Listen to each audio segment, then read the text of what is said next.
So our design as human beings is to move a ton every day in a whole bunch of different ways. But what do? Well, unfortunately, we move very little in very limited ways. So what can you do to help this situation, whether with yourself or with somebody that you know?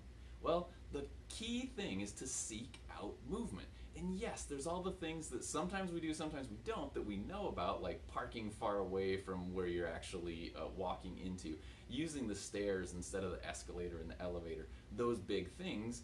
But even more importantly, if you have a desk job, if you tend to be a person who sits for more than 6 hours a day, every 15 minutes, set yourself an alarm and stand up.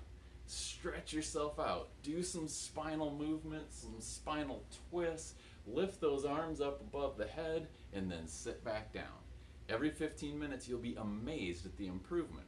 What it can help with is energy, focus, stiffness, aches, pains, digestive issues, all sorts of things from simple movement additions just like that.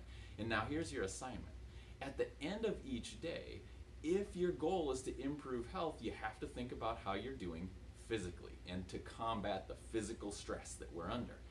At the end of each day, I encourage people to have a checklist and say, did I move intentionally 25 minutes or more today? And intentional movement includes getting the heart rate up, breathing heavy, sweating. That's intentional movement. Did I sit for more than 6 hours today?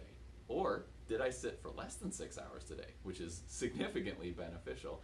And did I seek out movement today better than I did yesterday? I'm Dr. Chris Grier, Bright Futures Chiropractic, and if you're interested in learning even more, feel free, please click on the button here, and I look forward to continuing the conversation.